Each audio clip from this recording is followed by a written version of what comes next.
You pay attention. With so much at stake. Seas are rising and chronic flooding will be the new normal. You navigate, you listen, you keep an ear out. You pay attention, and so do we. We tell the stories of our time every day. In the 26th day of testimony and on the 139th witness, Shahar Tsarnaev wept. We unearth what would otherwise stay hidden. There's just a lot of hate in this world, and that day, for that hour, we were humans. Across the street. The Red Sox have won the World Series. And around the globe. It's here and now. This is modern love. This is Wbur's All Things Considered. This is only a game. This is On Point. This is Radio Boston. On air, online, on demand, and on stage in the heart of Boston. I'm Jack Lepiars. Welcome to WBUR City Space. Always looking forward, paying attention, and knowing that your story is one of our stories. Good morning. I'm Bob Oates. I'm Lisa Mullins. I'm Meghna Chakrabarty. I'm Jeremy Hobson. This is 90.9 WBUR Boston.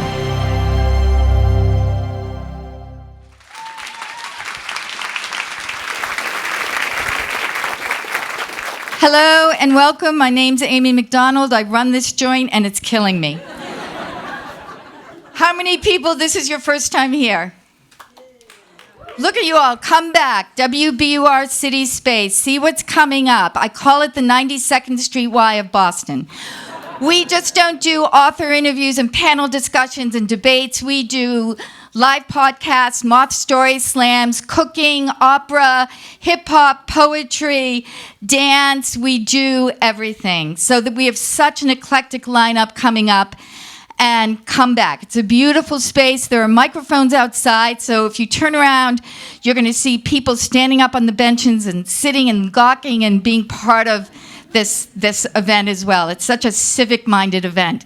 We also do comedy, and this is our first TV comedy event that we're having. I'd like to introduce our moderator for the evening, Lydia Moland. This was her idea.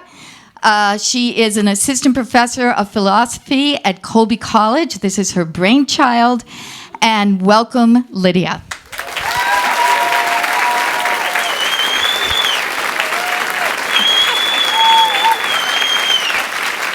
Thank you so much. Good evening, everyone, and welcome to The Good Place at WBUR. It will become very quickly clear to you that I'm no Janet, and so I want to give you just a couple of thoughts about what I am doing up here on this stage. In 1991, I came to Boston as a first-year student at Boston University. And if anyone had asked me, which sometimes people did, what I wanted to do with my life, I always said, I want to work for National Public Radio. And I was coming from the West Coast. I didn't know what the NPR affiliates in Boston were. But I did need a work-study job. And I remember sitting here just a couple blocks from here in my dorm room with a catalog of all of the work-study positions available at Boston University. There were positions in the library, in dining services, in alumni relations, and then I saw a listing for a work-study job at WBUR. So, long story short, I applied. I started working the next week. I stayed here for about 10 years. I worked in various capacities from fundraising. Everyone hates fundraisers, right? To being a producer on Christopher Lydon's talk show, The Connection. They were Chris Lydon fans. They were wonderful years. I learned so much. And I don't live in Boston anymore. But WBUR is still a huge part of my emotional and intellectual landscape. And I say this in part because I'm guessing that's true of a lot of you as well. And it's thrilling to me to be able to be in this new space where WBUR is expanding its programming and doing new experimental things like this. In fact, all of this makes me so happy that I sometimes feel like I've died and gone to the good place. Getting that job so quickly after I got to Boston presented me with a problem, which was what to do with my life since I had just achieved that goal. So I did the next logical thing that anyone would do. I became a professor of ethics and moral philosophy. So I now... No, you're supposed to hate me, right? Everyone hates professors of ethics and moral philosophy. I now teach at Colby College in Waterville, Maine. Some of my students are here tonight, both current and former, and they can attest to the fact that I have spent my entire career honing my ability to torture them with ethical dilemmas in ways that would make Sean proud. A couple of things about the way the evening will go. We're going to be talking about The Good Place. We're going to be talking about all 3 seasons of The Good Place. This means there will be spoilers. For those of you who have not watched all the way through season 3, first, what's wrong with you? And second, I want to point out the emergency exits are located here and here. If you jump up and run out, plugging your ears, we'll know what happened. We are also going to be taking your questions towards the end of the event. So I'll talk to our guests for the first part of the event, and then we want you to give us your questions. And we are going to do this using a magic interactive polling app called Slido.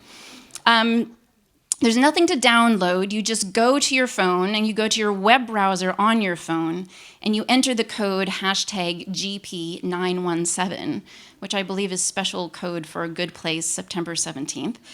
And you can submit your questions throughout the conversation. So if you have a question, you can type it in right now. And there's also the opportunity to vote for other people's questions. So may the best question win. And at a certain point, then we will start reading those questions and trying to address them. We probably won't get to all of them, but we'll do our best. When I first heard about this show, I will admit that I was skeptical. Philosophers are used to being made fun of. We usually deserve it. I thought this will just be another opportunity to have caricatured views of the thing that I care about most, professionally anyway, made fun of. But okay, I'll try it. And the more I watched it, and the more times I watched it, I was just amazed at the philosophical integrity and the humanity and the humor that are magically brought together in one show. And 2 people who are very responsible for that magic coming together are here with us tonight. And I'd like to ask you to join me in welcoming Michael Schur and William Jackson Harper to the stage.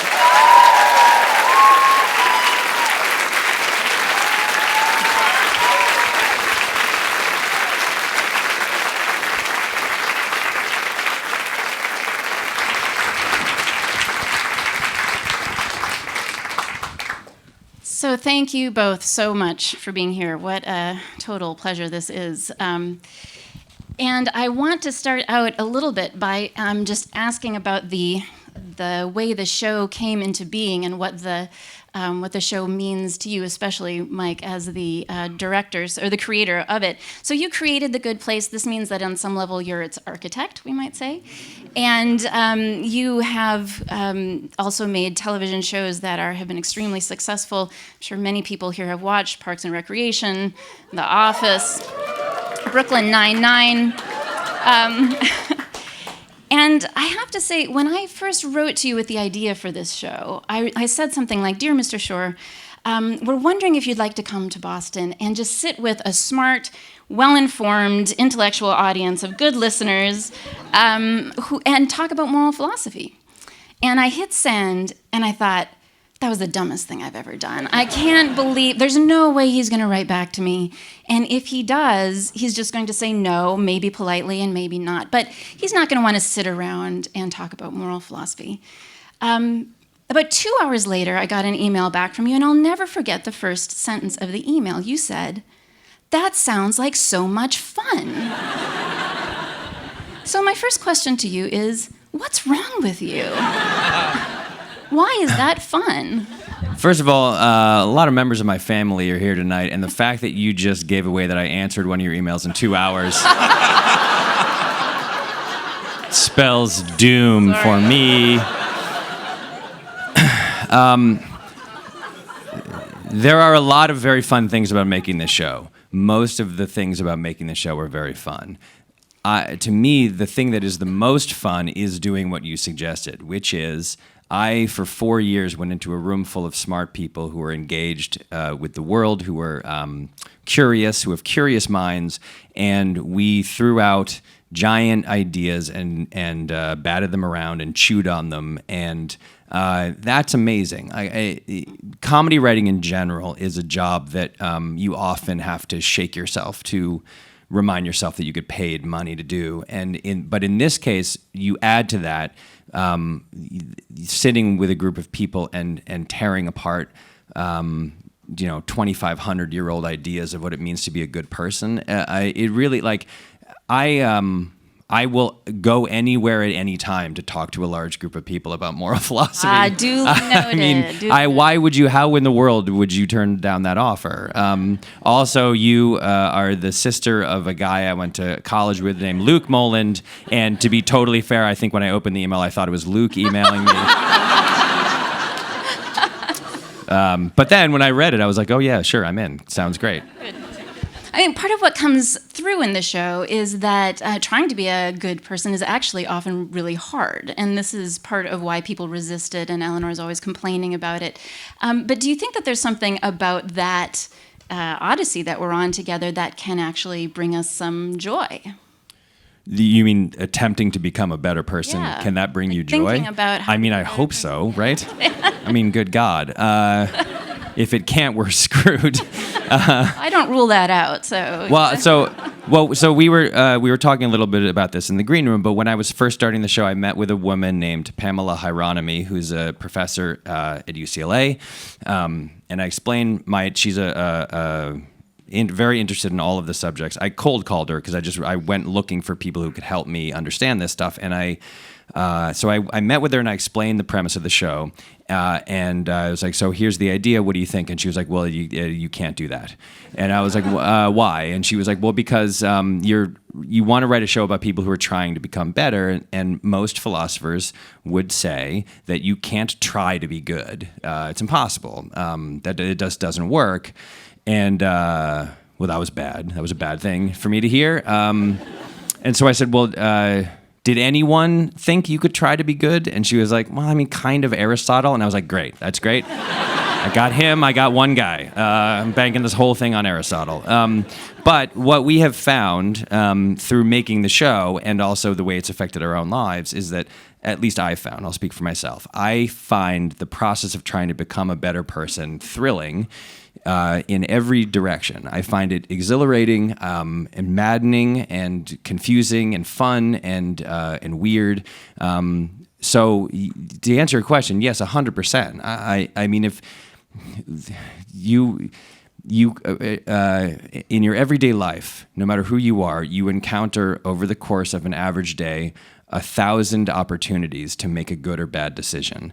If you are trying your very level-headed best to make every good decision, you will fail miserably 20 to 59% of the time. That's if you're trying. If you're not trying 100% of the time, you'll blow it. But to go through to work on a show and work on a project where the whole point is to say, like, okay, how does one try to make the right decision, has been so fun. I mean, it doesn't sound like fun. Yeah. Some people would say it's not fun at all, but I find it really fun. I think it's the most fun you can have, frankly, in terms of just the mundane, day-to-day decision-making apparatus that we all have to engage with.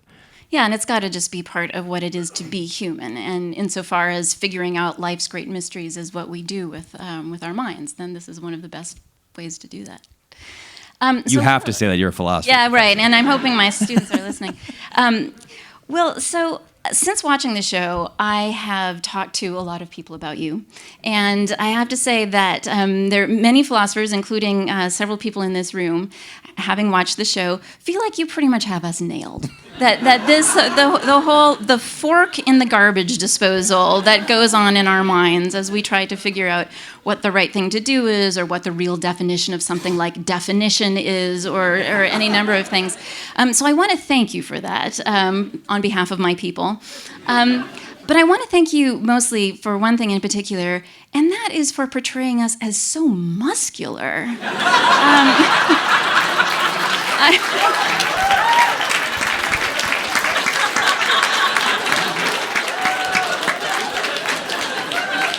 I mean, for those of you, and well, we're not going to show this clip, so you're safe, but for those of you who have not seen a particular episode in this show, there is a very famous scene in a grocery store where Chidi shows us just how muscular he is. So yeah, philosophers can be muscular too, so thank you for that. But seriously, thank you for making us both more transparent to ourselves and also able to laugh at ourselves. I think that's a gift that you've given us. But I do want to ask what it felt like to you to portray a moral philosophy professor. So did that come easily to you? Did it feel very foreign? Did you feel like you learned something about philosophy in doing it? Well, I mean, I absolutely learned, some things about philosophy. I think I probably have a Wikipedia grasp of very few things, but I honestly, I mean, in creating this character, the things that I sort of latched on to were the indecision and the paralysis, and because that is me. I think for you philosophy types, it's it's like it's a dinner fork that's in a garbage disposal, and I would think that for me it's like a oyster fork or something. It's just like a tiny one. It's just not nearly as big, and it's probably a lost cause. You're never getting it back. But yeah, I feel like it's been. I don't know. It's just been like it's been fun to sort of go outside of my comfort zone as far as like speaking in front of people for very long periods of time about things that I pretend to have some sort of level of expertise in. Professors never do that, so that's totally your own thing. But yeah. Yeah. Okay. Cool. Can I say one thing about this? So we have two full-time on-call emergency philosopher advisors. Pam Hieronymy, and then a guy named Todd May, who teaches at Clemson. And when we're writing about something thorny that we don't truly understand, we'll send it to one of them, and we'll ask for notes on how accurate we are, and how well we articulated it, and how genuine it is, or how true it is. And when the episode aired where Will had to take his shirt off and was walking through the grocery store, they both independently emailed me and said, "That's not accurate at all."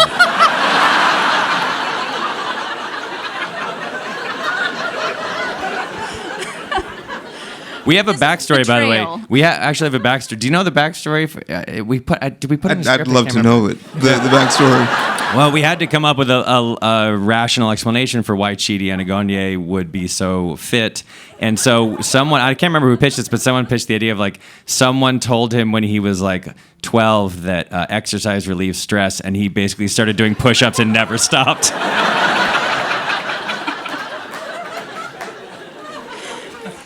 I mean, it does help. I mean, as a student, it helps. So we've had 3 seasons of The Good Place. The 4th season starts next week, Thursday, September 26th. And I'm sure there will be viewing parties everywhere, including in Waterville, Maine. This is very good news. We're very excited. And we also have had the sad news recently that season 4 will be the last season. So, Mike, I just want to ask you, what's wrong with you? Like, why can we not continue with this? So the show from the beginning moved very quickly. We had there's some straightforward reasons for that, and some kind of insider baseball reasons for it. The straightforward reason is it just makes the show really fun and exciting to have a lot of momentum. Every episode has a little bit of a cliffhanger, and then you sort of drive it forward and stuff. The insider, so that I just thought that would be fun to make something move that quickly. The insider baseball reason for it is that there's a certain rhythm to TV, to narrative television storytelling, and the rhythms are like, okay, the premise of this show is a woman arrives in what's essentially heaven, although it's non-denominational, and it's reserved for only the very best people who ever lived, and she is like a garbage person from Arizona, and she immediately is like, oh, I don't belong here. And then she meets her soulmate, who's not really her soulmate, who's a professor of moral philosophy, and she goes, ooh, I have an idea, you can teach me how to be good. With that setup, with her hiding in this world, and the architect of the world hot on her tail, or trying to figure out what is wrong with his masterwork creation, I knew that the natural thing would be the audience would expect in the season finale, he catches her, right? So it's like, okay, well, if that's what the audience is expecting, I'm going to take that idea and throw it way earlier and bring it way into the middle of the season. And so then, by doing that, well, then the thing that's going to be the season 2 finale has got to move up too. So that moves up to the season 1 finale when it's Michael's like, haha, just kidding, right? So that really compacted the story that we were telling and sort of just really crushed it down like a really well-made snowball. And when you do that, it leads to really fun episodes and fun seasons, but it also means that you chew through a lot of story really fast. And so we got to the end of season 2, really, at the beginning of season 3, and it sort of was like, there's not that many places left to go. Like we could tread water for a while because it's fun to make the show and we all like hanging out with each other, but the show was explicitly about not treading water. And so it kind of sucks, but artistically speaking, I think it was the right move. Yeah, well... That's what's wrong with me, Lydia. You have integrity in your profession. Yeah, imagine that. Well, I have to say, I am impressed that it went on as long as it did for a particular reason that has to do with the philosophy of humor. And yes, I'm afraid to inform some of you that just as there are different theories of ethics, there are different theories of humor. It's another thing that I teach at Colby. Some of my students from my philosophy of humor class are here tonight, and I hope they're taking notes. And one of the more successful theories of humor suggests that humans are funny insofar as they act like machines. So insofar as they fall into a type and they don't deviate from that type. So most humans walk into a room, they read the room, they try to adapt, they change. But if you're going to be funny, you should just do the same thing over and over again. So you can think of Charlie Chaplin on the assembly line, but you can also think of lots of sitcoms where the characters, Sam Malone or Homer Simpson or Chidi Anagonye, they walk into a room, you're pretty sure that you know approximately what they're going to do. But the premise of your show is, can people change? And so when I heard that, and I thought, you're actually really undermining the whole genre. Like, you're trying to ask whether people can change in a show in which they're not supposed to change in order to stay funny. Were you aware of that tension at all? Yes. I couldn't decide which answer I was more afraid of, but yeah. Well, I mean, look, what you're saying, I think, is that in order to find something funny, audiences have to have a set of expectations about what's going to happen, and that in the world of a character means the audience is going to say, I know who this character is, and I get excited when this character enters a scene because this character says a lot of dumb stuff, and I love it when this character says dumb stuff, so here he comes, he's going to say something dumb. That's valid. It's also why many comedy shows, there's a very classic sort of trajectory that a comedy show takes on TV, which is at the beginning of it, everyone's like, boo, this stinks, and then after 8, 10, 12 episodes, people go, you know what's really funny is that show that I now have watched a bunch of times and have learned who the characters are. Like, they don't realize that it took them 8 or 10 episodes to just get used to the way the characters interact with each other.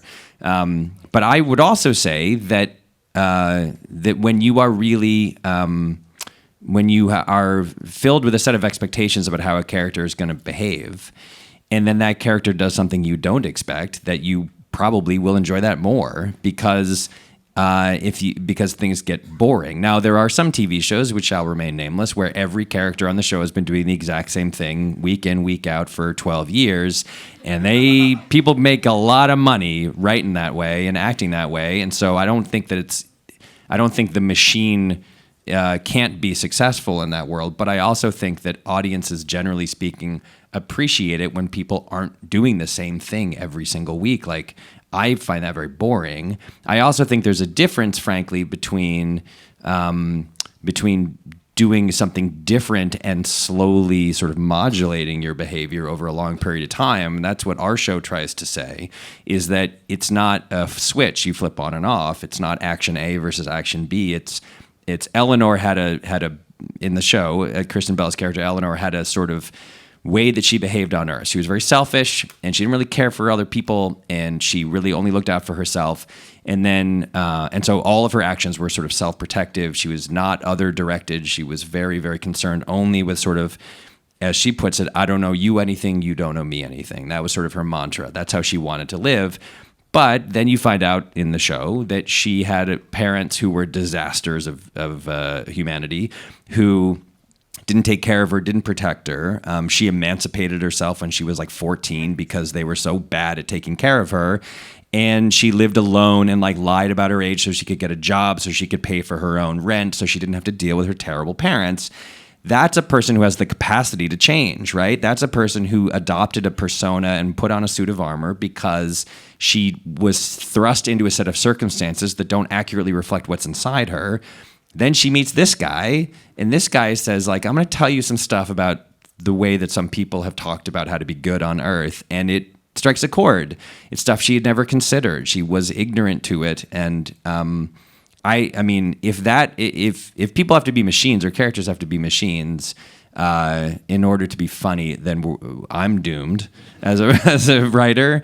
This guy's doomed as a performer because if you've watched the show, you've seen like an incredible, wonderful, subtle, brilliant, long-term, slowly growing performance of a character, and it's very.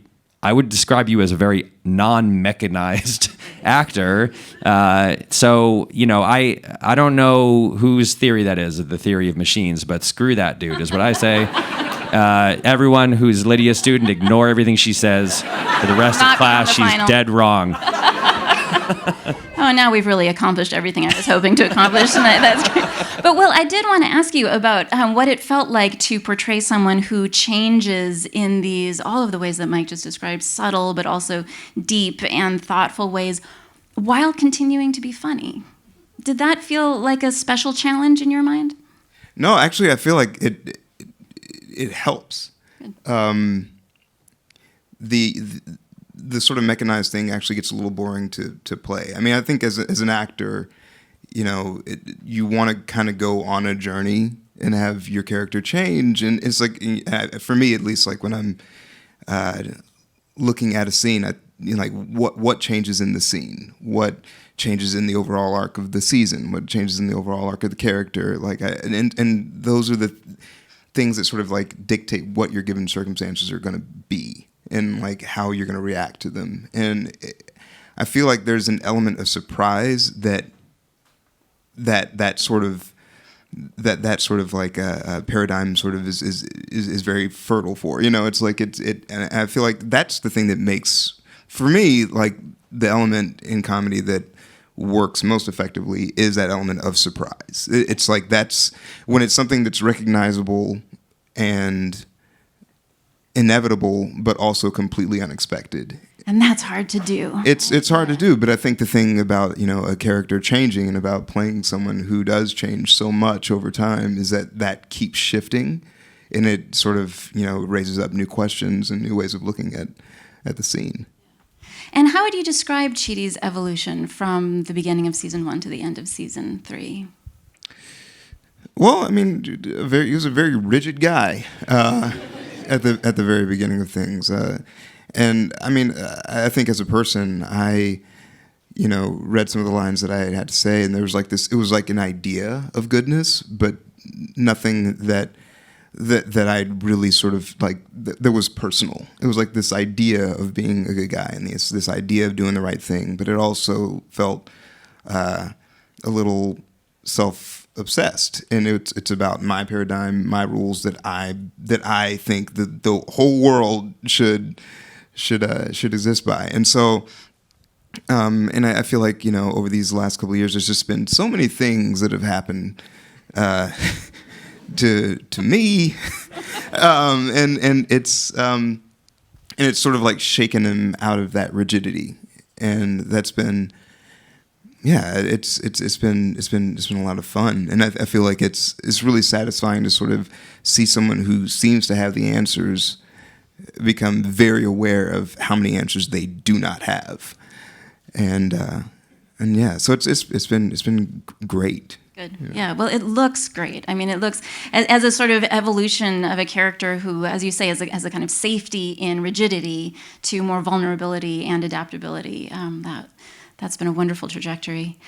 I wanted to ask about a particular prop on the show that plays a very important role in a very pivotal plot twist, and that is this book, What We Owe to Each Other, by Thomas Scanlon. And I want, in a minute, Mike, to ask you what it was about this book that that got your attention so much, because it recurs in the series several times. Eleanor shows up reading it in the middle place. She's also reading it at the very end of season 3.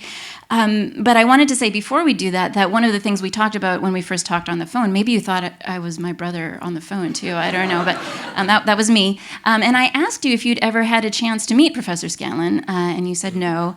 And I said, would you like to? And you said that would be awesome. So you now know this, but I want everyone else to know too that Professor Scanlon is in the room, and we're going to give you a chance to talk over dinner. And this is it's an amazing testament to what a book can do and also what a cover can do. And there's a wonderful story about the cover as well. But can you talk a little bit about why this book in particular, or this phrase in particular, got your attention?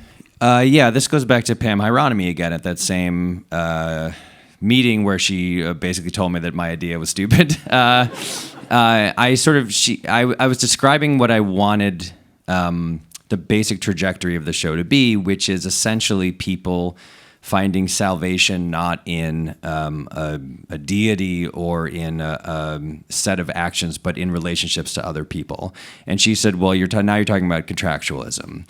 And I said, I definitely am. And I definitely know what that is, but why don't you remind me in a sort of a summary way that's very easily digestible. So she says she was a student of Professor Scanlon's at Harvard when she was getting her PhD, and the way that she described the message of Professor Scanlon's book, and Professor Scanlon, these are her words, so if I get this wrong, it's her fault, not mine.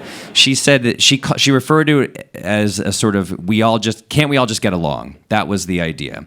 And the basic idea of the book is that if you are trying to formulate a society or just survive any kind of situation with other people, the way you ought to do that is you ought to say, okay, we're going to sit around this table and we're going to pitch ideas for rules for our society or group, and everyone gets a veto. Anyone can veto any rule, and what we ought to do is try to suggest rules that the other people that we're with cannot reasonably reject. Right, so it's basically you're trying to find the rules that are so basic and so fundamental and so fair and equitable and everything else that any reasonable person couldn't reject your rule. And I thought, well, that's a lovely idea.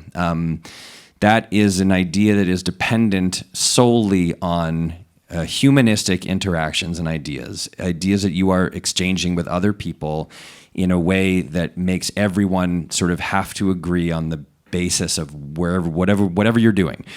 And so that just and then also there's a sort of less philosophical reason that I was attracted to it, which is the title. The title, What We Owe to Each Other, was a sort of stuck in my head, and was a quietly, to me, radical idea. And because it starts with this presupposition, which is we owe things to each other. It's not do we owe things to each other, it's this is what we owe to each other, right? And that is especially right now in this country, the idea that you start from a position of I owe the other people that I'm sharing this town, city, country with, I owe them something. Let's figure out what it is. And if everyone had that thought in his or her head all the time, wow, what a better place this would be. So it just kind of stuck in my head. Yeah, you can applaud that very... You can applaud that impossibly low bar I just set for America. So it just became sort of important in the way that we approached the writing of the show, and at various key moments. I mean, the show is... The basic idea of the show is it's the play no exit, except they don't know they're being tortured, right? That's the idea. There's 4 people and they're stuck in this situation and they don't understand that they're being tortured, and then they find out they are, and then they have to figure out how to survive. And so it is a thing of like, how do we do this? Like, they don't like each other a lot of the time. Eleanor and Tahani don't get along a lot of the time. Jason and drives Chidi crazy a lot of the time, right? But they start from this situation of like, hey, we're in this and we got to help each other. And so let's figure out how to do that. So it just became this, there's a lot of Aristotle in the show, and there's a lot of Kant in the show because Chidi is a Kantian, and Kantians love Kant, man. And so he talks about Kant a lot, and he talks about duties and maxims and all that sort of stuff. But running underneath it to pull these abstract ideas down from the ether a little bit and make them tactile and sort of immediate, that is the book that we kept coming back to. And so then, at the end of the first season, when Eleanor realizes that Michael's about to press reset and erase all their memories and all of their hard work and all these amazing discoveries they've made are going to go down the tubes, she rips a page out of that book and writes Eleanor find Chidi on it, and she shoves it in Janet's mouth. If you haven't seen the show, this must be really weird. And she shoves it in Janet's mouth. And now, I was saying to Professor Scanlon before we came out here, at libraries all across America, people are sneaking into libraries and pulling his book off the shelves and writing Eleanor find Chidi on the front page. I'm very sorry about that. I don't condone defacing library property, but also secretly it's kind of thrilling. And it's wonderful because that book means a whole lot to me, and it's come to mean a whole lot to the people who work on the show, even though none of us has read the whole thing. I mean, not one of us has read the whole thing. But the ideas in the book and the book itself it's the spine, wouldn't you say? It's sort of the spine of the whole show at this point. Absolutely. Yeah, like it's more than any other book, certainly. And really more than any other prop. That's the thing that sort of I think of when I think of the show. Now, I have this other idea, which is like the library idea, but it was more that everyone here should get a copy of this book, and then they should write inside the front cover whoever they want to find, just in case stuff goes down, right? Then all you have to do is find a not robot, not lady, and put it in her mouth, and then the next life you could find. So it's a great plan. You thought it up, I hope. Well, I wanted to ask if you had the sense that having this book and also the phrase and the concept as the backbone of the show made the set feel different. If it felt like people from the costume designers to the set designers to the actors to the writers, that it was all sort of on your mind and therefore you treated each other maybe better than you would have.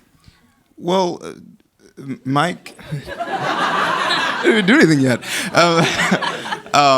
Well, I mean, Mike creates an environment that is devoid of jerks. We actually use a far bluer term, but it does sort of run through the entire community of people that are making the show, and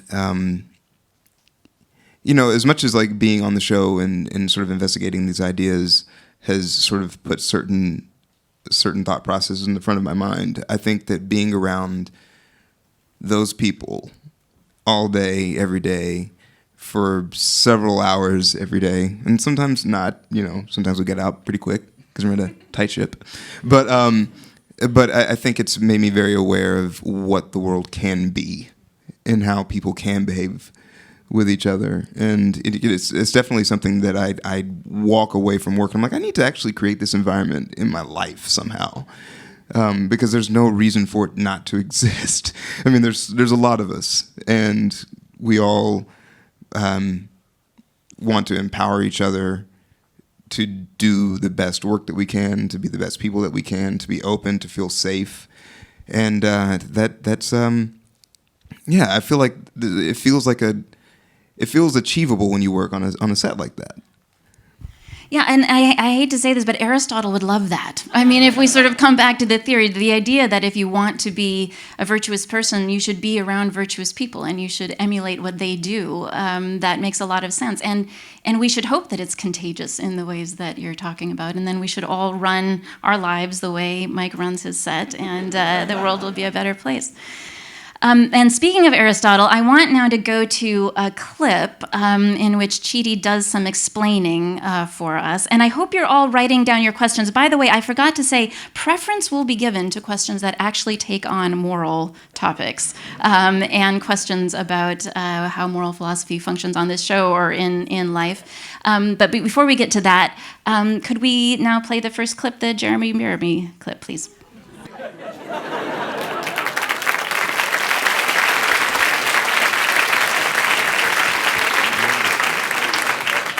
I just want to say that Colby students would never ask that question about whether something was going to be on the test.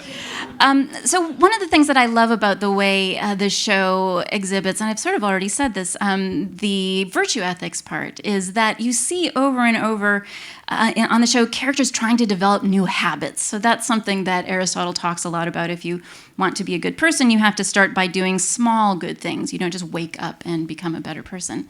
So we see Eleanor doing that for sure. We also see Michael doing it in really interesting ways. And I think I'll actually go straight to the next clip where there's an example of Michael failing to do that. And that also gets us straight to talking a little bit about consequentialism.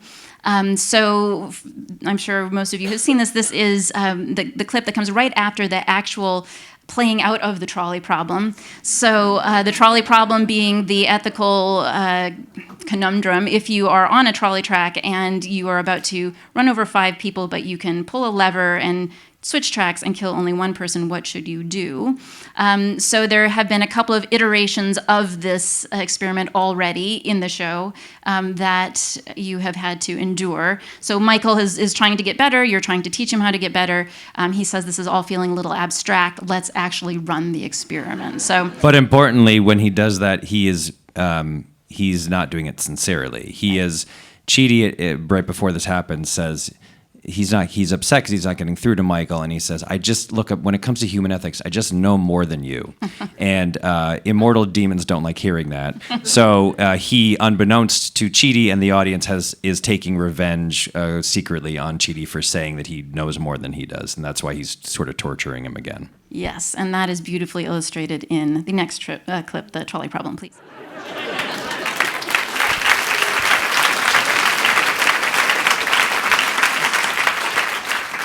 I love so many things about that clip, one of which is exactly as you say. What we see is that Michael is not being sincere here. He's falling back into old habits. So he's been trying to be a better person, but he just can't resist, especially as you point out when Chidi's sort of been needling him and telling him he doesn't know as much as he thinks he does. So he fails on the virtue ethics part. Chidi gets an awesome deontological moment there, right? You just get to say, I'm not going to do it. It's wrong. I don't do things that are wrong. And then things immediately get more complicated, and this often happens to Kantians, I have to say, that they, sorry, things get a little too complicated for them. But I'm a Hegel. Oh, snap. And I do. Philosophy throwdown.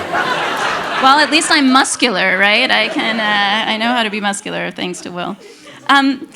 Well, so I'm imagining that you had to go over that scenario so many times. Both you do it with the little train at the beginning, and then you actually have to enact it. And I'm guessing there were multiple takes of this scene. Did you ever come to a conclusion what the answer is? Wait, on which one? On the well, any of it, like the trolley problem or the doctor problem. Do you feel like after having thought about it that much and having to live it in that way, that you have any insight into what that problem is? No, absolutely not.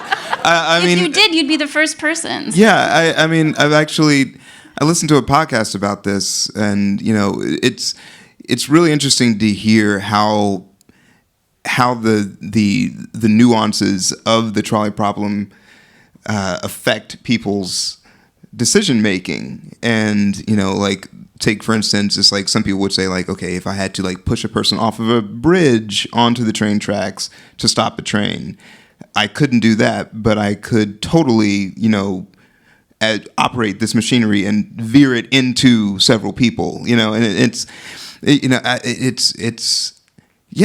gets so dense and complicated that I'm like, I'm not equipped. I just I get my speeches and I just like break down the ideas as best I can and cross my fingers and hope it comes off, Well, it definitely came out. And I think one of the moments I love in the show, too, is when your character fails the test that the judge gives you because you can't choose the right fedora. And she says the whole point was there wasn't a right answer, right? Like there isn't the right fedora. And I think one of the things that the trolley problem really forces us to think about is there an ethical theory that can account for all of these things? Or do we just use these theories as ways of testing out various intuitions? And Mike, I think I've heard you say that the trolley problem was like one of the goals of the whole series for you. Once you read about the trolley problem, you thought, oh, that has to go in a comedy. Yeah. And specifically, it was the first thing I read about in philosophy that was actually funny in itself. Like, it's not meant to be funny, by the way. I disagree. I strongly disagree. It's so funny. It's so funny. It's so funny. For so many reasons. First of all, the woman who wrote it is a woman named Philippa Foot, and she wrote it in the mid-'60s, and it's about the least funny thing in the world, which is abortion. She was writing about abortion. And she accidentally, in the course of making this incredibly interesting argument about something she called the Doctrine of Double Effect, she accidentally created one of the funniest scenarios imaginable. It's comedy writing at a level that I hope to someday, I dream of coming up with something that's funny, because she writes this thing that most people know about it, right? She says, you're on a trolley and the brakes fail and you're going to run over 5 people. You pull a lever, you go to this track, you kill 1 person. Do you do it? So right away you're like, okay, what's the scenario? Where am I going? Why am I on a trolley at all? And then she's like, and then you come up with your answer, and then she goes, okay, what if you're on a bridge and there's a really fat person and you could push the fat person off the bridge onto the track, then what? And it's like, well, why would I do? What are you doing? And then she's like, okay, you're a doctor and there's 5 people who need organ transplants and there's 1 fully healthy janitor just sweeping up. Do you murder this person and harvest his organs? And it's like, what is happening in this town?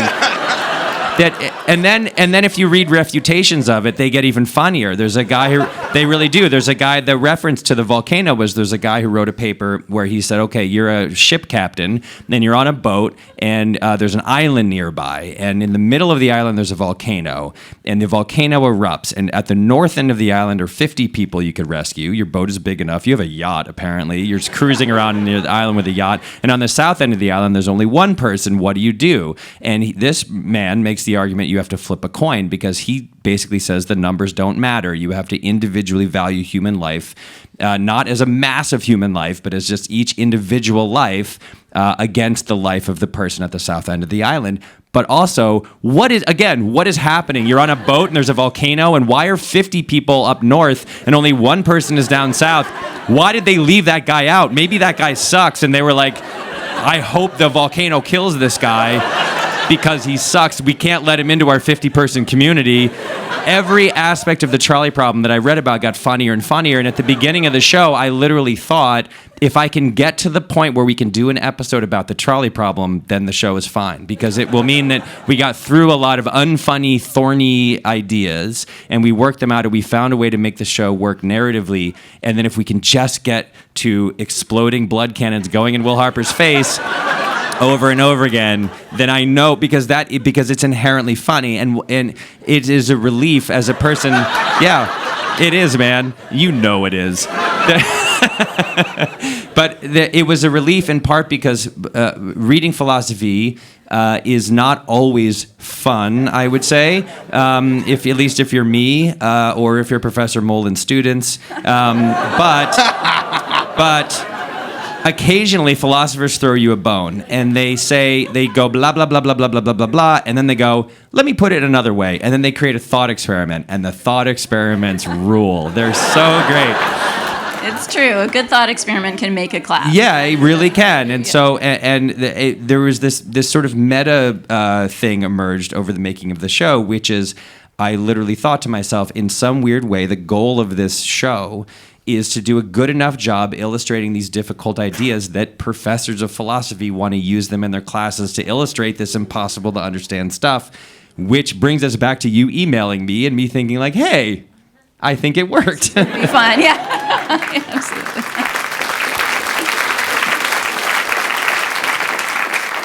I had one more question about consequentialism, Mike, which has to do with, so there's also a Good Place podcast, which if you haven't listened to, I really recommend. It's really wonderful.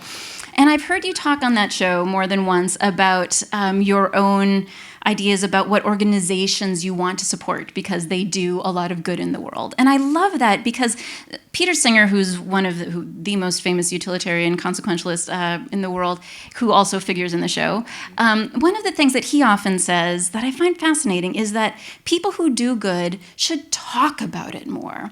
They should, because the more we talk about it, the more we normalize it, instead of talking about whatever other uninteresting and probably unethical things we're doing. We should, so his point is if everybody gave 10% of their income to organizations that were doing good in the world, and we all talked about it, more people would do that, and then the world would be a better place. So could you just mention a couple of those organizations that that you're impressed by, that you think are really doing good in the world? Well, he does a lot of the work for you. He has an organization called GiveWell, and it's sort of a Moneyball approach kind of to charitable giving, where he and his team research charitable organizations in terms of how effective they are at saving human lives. Really, that's what it's the most about. Like, where can your dollar go the furthest? Now, Peter Singer says a lot of things, and a lot of them are kind of nutty.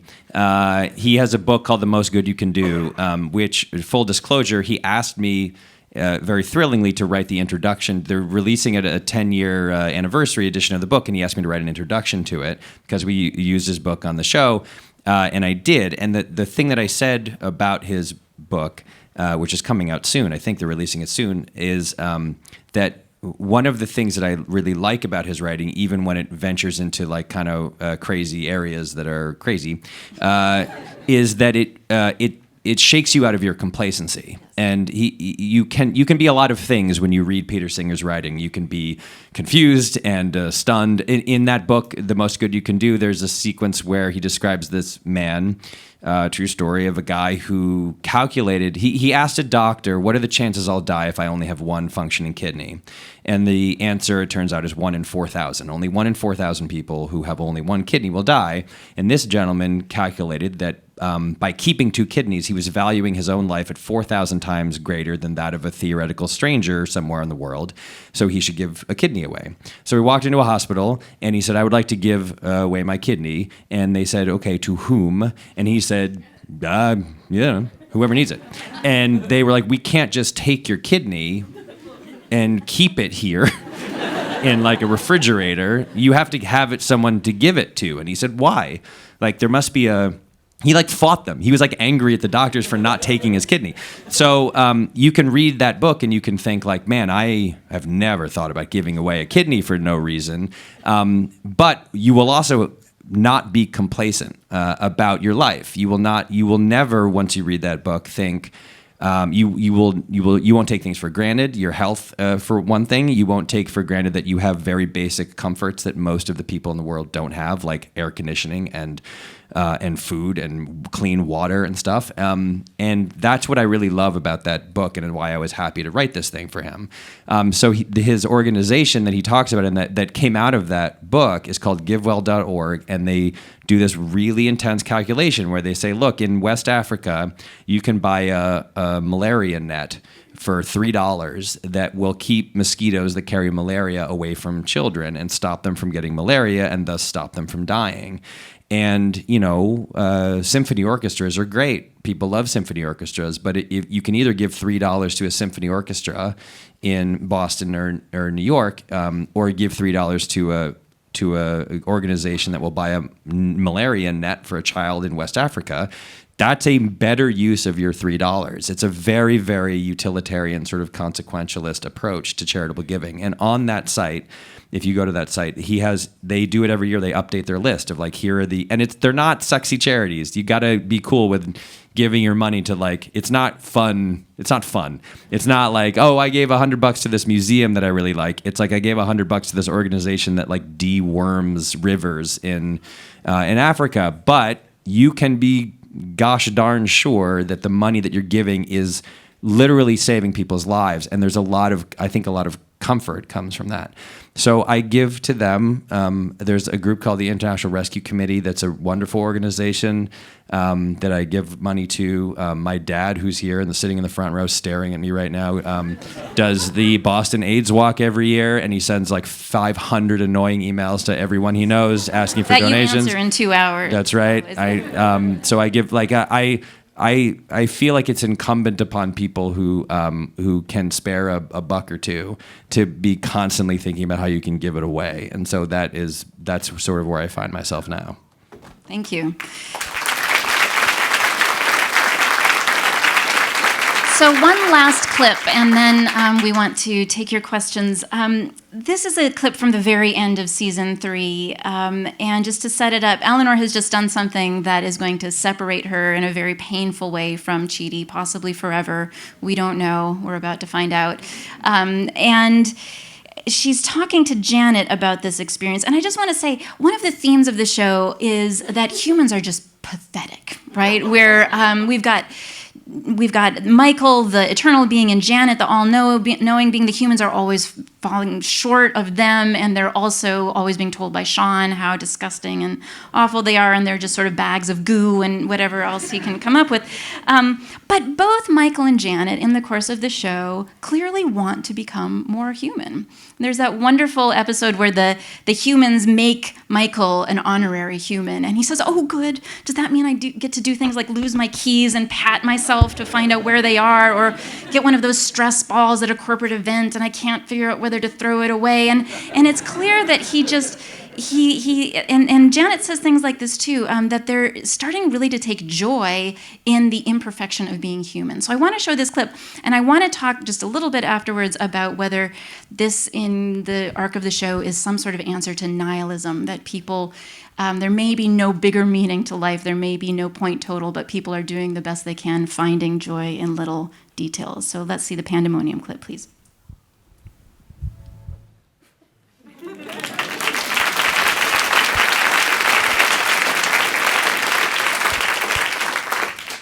So that sort of moment, is that in either of your minds the kind of antidote that we can find to nihilism, when we really feel like there's no meaning in the world, no point totals, no way to be sure that we're going to be rewarded for what we do, that we embrace the pandemonium? Oh, man. I mean, yeah, right. This is, at some level, this is contractualism again, to me, in a sort of roundabout way. It's like, okay, what do you actually know? What can you actually count on there being in the universe? The only thing that you can actually count on is that there's other people around you, and the only joy that you can be sure you can get is by embracing human relationships with other people, trying to make them as good as they can, trying to treat people with dignity and respect, hoping that they do the same for you. That's the best we can do if you take into account what is knowable, right? And theologians would disagree with me, and they would say, you don't do this for other people, you do it for someone else, and the other people are the beneficiaries of this. But you can take that out of the equation and still be a good person, right? Like you can say, I don't know what comes next.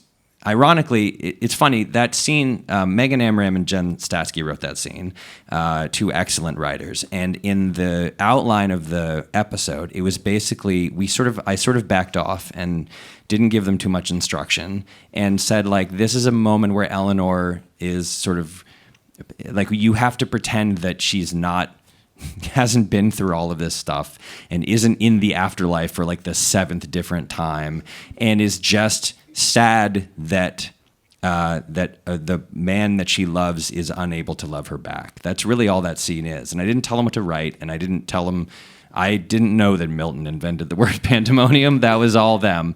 And I love it simply because it takes, at the end of the third season of a very crazy show that has to do with death and the afterlife and all of this heavy stuff, it's just a person saying, all right, well, a lot of bad stuff has happened to me, and now I'm going to pick myself up, and I'm going to dust myself off, and I'm going to just try again. I'm going to try to do something good. I'm trying to help the people that I'm around. I'm going to try to help them make their lives better. I'm going to find some meaning, not from that, but from this. And that, in essence, is what contractualism is to me, and it's in essence what the show has become, which is an argument for humanism, an argument for the respect that we should pay to the idea that we have to interact with other people, and what's the best way to do that. Well, embracing pandemonium. Oh yeah, no, yeah. Or whatever you were going to say. Yeah, no, I just find that notion actually really comforting. I think that, I mean, I was raised pretty religious, and it was the source of most of my anxiety at this point in my life. And I think that since I've sort of veered away from some of those ideas, I've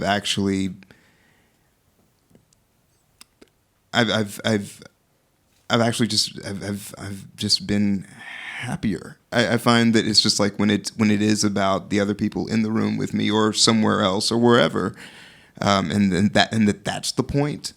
Rather than trying to impress this thing that I really don't know anything about, it makes life for me actually a thing that exists for itself rather than something that exists as sort of like a proving ground for whether or not you get to, like either suffer or be in paradise. And I feel like, again, it's like you can make I feel like it's about trying to make the world that you want around you as best you can. And I feel like that's way more comforting for me. Well, on that beautiful note, let's see what some of our other guests want to know from you. Okay, so have you thought about how to address issues of personal responsibility for structural injustice? It seems like the end of season 3 starts to touch on this. Personal responsibility for structural injustice. Meaning maybe there's season 3 has a sort of critique of like Western capitalism in it baked in. Is that maybe what this is getting at? Yeah, possibly. Or yeah, you can also look at the that's questions down down there. here. Yeah, or people will talk about structural sexism or structural racism, things that maybe individuals aren't being accused of doing only, but that are attributable to larger institutional forces. Can I say one thing before we answer these questions? Yes. We don't know what we're talking about. And asking us for any kind of input in any meaningful way about anything involving moral philosophy is like having like a massive heart attack and demanding that the surgery be done by Ellen Pompeo from Grey's Anatomy. So we're going to try to answer these questions, but you can't sue us, is what we should say, if we get it wrong? Yeah, no, because we will get it wrong. You will get it wrong. All right, so here's what I would say about this, about assigning. Wait, the question's gone. Where'd it go? Oh, structural injustice. So, okay, this is going to sound like a cop-out, but it's not. Season 4 deals very specific. There's a character that we're going to introduce that is very specifically a character meant to comment on a specific kind of structural injustice. It's the most directly we've ever run at one of those ideas, I think, right? You'll know him when you see him. And the entire first half of the season is largely about a specific kind of structural injustice that is playing out in the media and nationwide in this country every single day. A specific kind of person doing a specific kind of thing. So I think it's best to defer that. I'll come back in a year and we'll go over it. Oh, you heard it here, right? Contractualism, right? That sounded like a contract. Okay. Sure. Thank you. So second looks like question, is it unethical to get on the green line through the back door and not pay your fare, even though operators open all doors knowing folks might do that? There's literally a famous philosophical thought experiment called the free rider problem that is this exact scenario. I mean, yes, it's unethical. Shortcut to the end, yes, you can't do that. A Kantian would say you can't do that. A contractualist would say you can't do that. A consequentialist would say you can't do that. Aristotle would say you can't do that. No one would say it's okay to do that. That's right. Don't do that. Just pay. How much does it cost to ride the T now? $2.90? $2.40. All right. Y'all are fine. Pay the $3. Ride the T. They need the money. Okay, well, that was easy. That's unusual in philosophy. Okay, Mike Schur said in interviews that The Good Place came from his assigning points to others that he comes into contact with. I am curious how you feel this impacts your score. Oh, like am I screwing myself by judging other people?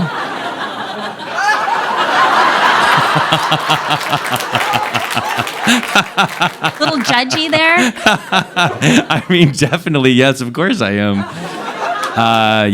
Yeah, no, I had literally never occurred to me until right now. I told you they were a smart audience. This is it. I will say this though: the main character, the architect, Ted Danson's character is named Michael, and people kept saying to me many times during the first season and beyond, like, oh, it's you obviously named him after yourself because he sort of is like a writer a little bit. He's sort of a writer and a producer who's writing these scenarios and torturing them and stuff.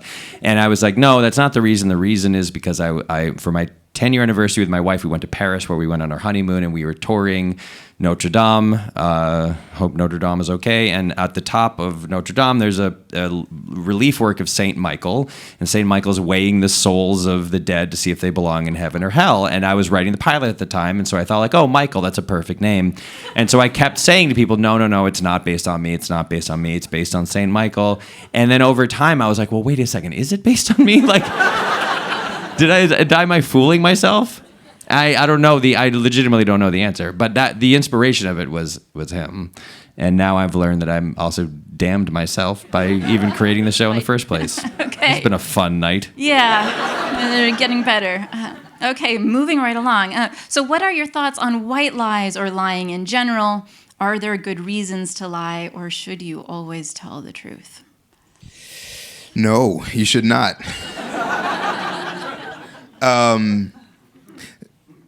Let me explain myself, and also I have no idea what I'm talking about. So, I feel like there is, again, going back to Chidi's sort of rigidity. There's times where telling the truth is about you expressing what you need to express, not necessarily about improvement for anyone else. And I don't know if, it's like, okay, like take for instance, this has happened to me. You do a show, like a play or something like that, and someone comes up and immediately starts giving you notes on what you should have done better. Or they say, you were so brave. Or, they give you that. And it's like, well, that doesn't help because that person has to go back the next night and do their job. And other people are depending on them doing their job well and doing the same show that you all agreed on that you created together.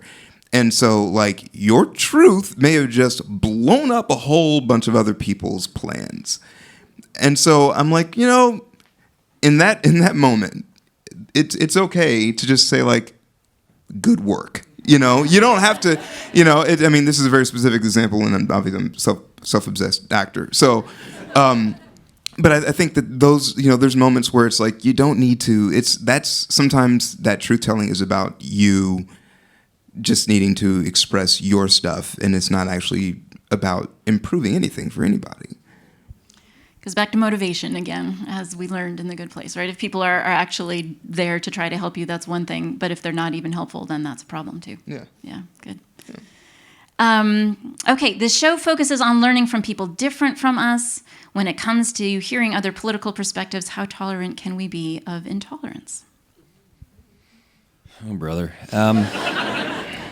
So there's this weird facet of life in America at this exact moment where there's a lot of false equivalencies, but there's this crazy thing where criticism of bigotry is equated with bigotry, and it drives me up the goddamn wall. I have had it up to here with this.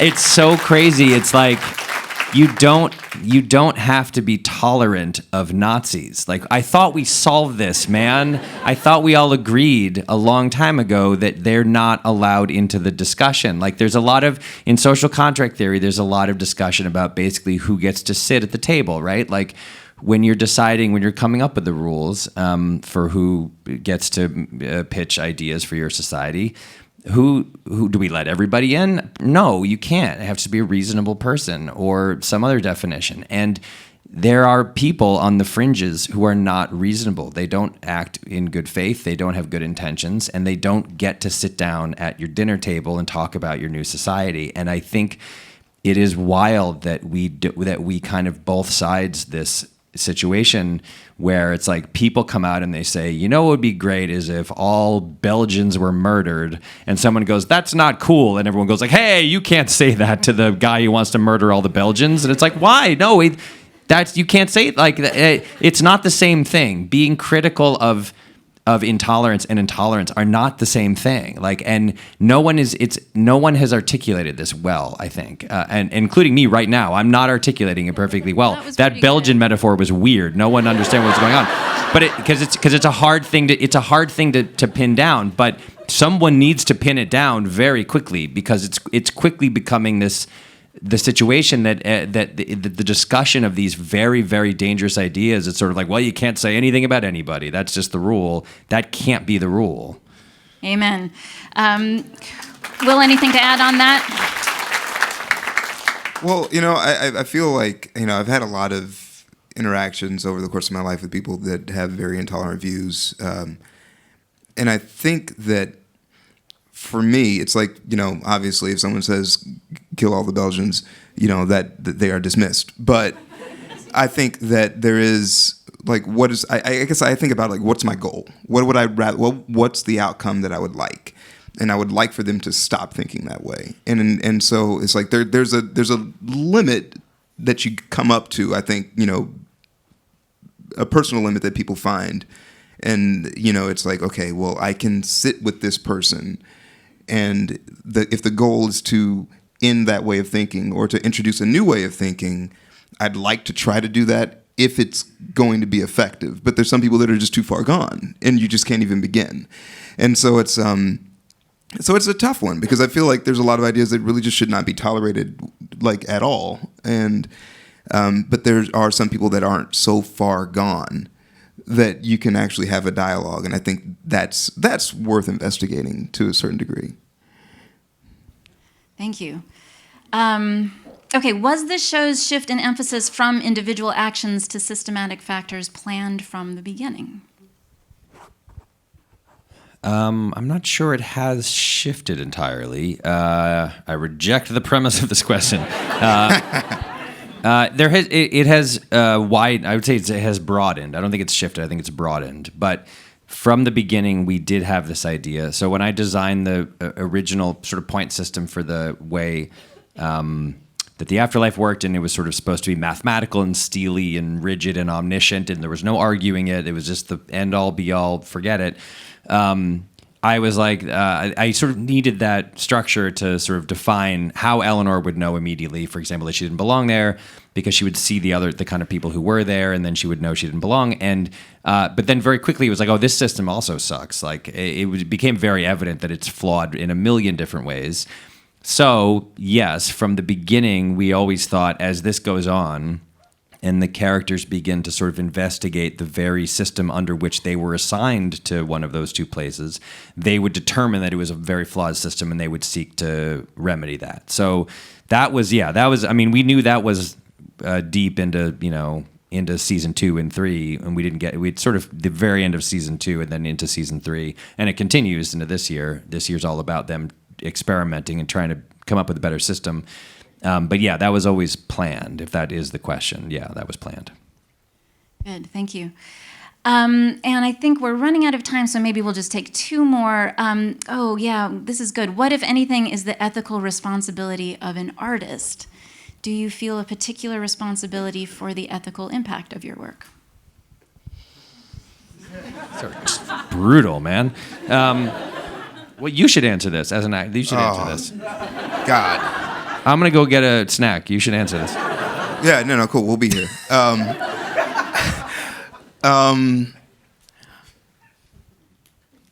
I do feel a certain responsibility. I became an actor because I did want to have an effect on the world in some way. And this is the only way that I feel that I can effectively do it. And so for me, that's sort of at the heart of things. I mean, there's a lot of things that I do, a lot of projects that I take part in that are really just purely about making rent, having fun, whatever. But every now and again, something like this comes along where it actually does sort of it creates a lot of questions for people and it makes people think a little bit more. And I love that, and I feel like that's what I got into this for. And so I feel I feel very responsible. And there's also, I think at this stage in my career, I'm in a place where I don't have to just take whatever's in front of me. I can actually look at the impact that this thing might have. What is it saying? What is my part in that? What am I doing something that I disagree with when the whole is also moving to a place that I totally disagree with? I can actually say no to those things now, and so it's so I do feel a very strong responsibility at this point, just because I'm not completely anonymous and just doing things just to make rent, There's also a danger to it, though, right? There's a danger in thinking, in intending a certain reaction from an audience, I think. There's a famous anecdote, literary anecdote, that I'm sure is apocryphal, and I'm sure I'm going to get every single detail wrong. But essentially, Chekhov writes The Cherry Orchard. Any of you know this story? Chekhov writes The Cherry Orchard, and he gives it, it's going to be performed, I don't know, in Paris or Moscow or something. And I want to say it was Stanislavski who directed it, but maybe Chekhov had been dead for 100 years when I don't know. I'm getting everything wrong. But the point is, it gets mounted, and in the end, there's the premiere, and it's this, amazing, searing drama, this portrait of a family in Russia, and it's incredibly moving and sad and brutal and Russian and emotional. And the director runs into Chekhov at intermission and says, "Oh, maestro, what did you think of my production?" And Chekhov said, "It was supposed to be a comedy."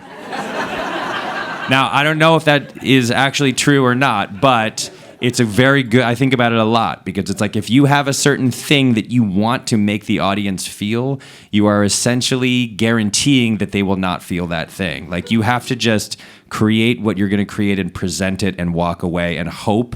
You can hope it has a certain effect, but okay, ethical responsibility, yes. But I think you do have an ethical responsibility in terms of what you're putting out into the world. But if you try to game the system, or if you try to create an effect in an audience, you're in trouble. Yes, and yeah, no. But I think that also, I feel like, for me, it's like I think you're absolutely right, and really. For me, and I don't think I'm alone in this, it's about sort of what questions can you provoke? I think that having I want you to feel this is very dangerous territory. But I think that if you can just have a spark of something that can happen from what you're creating, that that allows people to just sort of have their own adventure and their own reaction to it, you know. And also there is like a certain level of effectiveness in asking people to dialogue with the work in their own way, and like what, you know. And I think that's sort of, I mean, like for me, I think that's what I feel the most responsibility to do is to provoke those questions. I think that, but yeah, I think you're absolutely right, that to be like, I want you to feel exactly this is a bad scene. Okay, last question. This is a good one to go out on. Given how forked the point system is, what can the people in this room do to increase the total average points for humans of the present and future?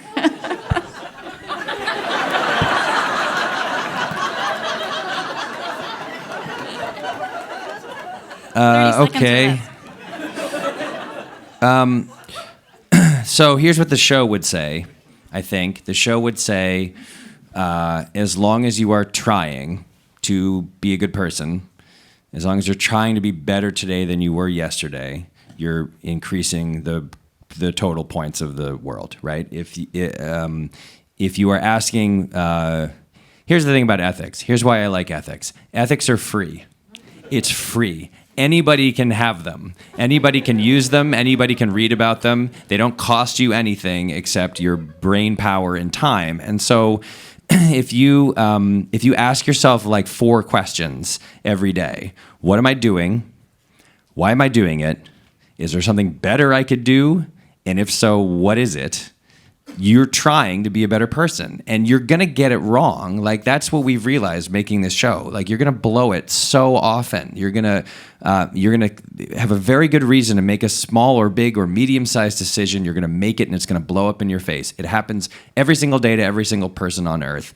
But the show would say, if you're trying, if you're asking yourself those questions all the time, then that's what matters. So I think there's no magic bullet. There's no like, everyone take out your wallets and give $100 to this charity. Although you should also do that. But there's no like simple answer. The only answer, I think, is to focus on the questions that you ask yourself when you have to make decisions, and just as long as you're asking them, you're doing better. I think that's the official sort of position of this show, right?